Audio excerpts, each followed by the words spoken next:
Merci Monsieur le Président. Eh bien, pour faire suite aux propos de notre collègue, on peut parler de réforme sans emprunter la même direction et sans partager les mêmes ambitions pour l'audiovisuel public.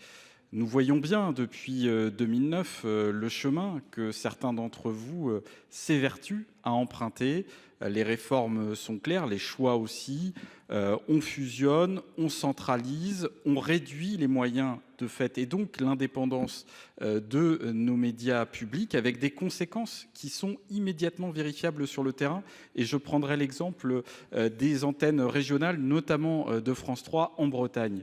Et c'est vrai aussi dans d'autres régions. Et je pense que certains de nos collègues ici sur les bancs sont tout aussi attachés que nous aux cultures régionales et à leur valorisation à travers les médias. Eh bien, qu'en sera-t-il demain avec cette holding, alors que d'ores et déjà aujourd'hui, avec les réformes engagées depuis 2009, compression des effectifs, réduction des moyens, de la couverture territoriale, les programmes en breton, par exemple, ont été très singulièrement réduits, voire deviennent désormais quasiment absents. Et ce sont déjà des perspectives qui se dessinent et qui ne feront qu'être amplifiées par la réforme que vous portez. Or là, nous sommes bien la Chambre des territoires.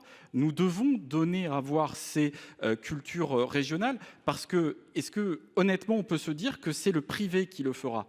Est-ce que c'est le privé qui valorisera nos langues régionales, nos cultures régionales ? Est-ce que c'est rentable ? Bien évidemment que non. Est-ce que c'est indispensable à la cohésion nationale, à la vie de notre pays ? Oui, nous le disons et nous le redisons avec force. Et c'est l'une des missions de l'audiovisuel public. Et aujourd'hui, cette organisation, telle que vous la proposez, elle éloignera définitivement des dirigeants qui n'auront absolument rien à faire de ces réalités territoriales que nous devons, en tant que parlementaires, représentants de ces territoires, défendre avec la plus totale des résolutions. Je vous remercie.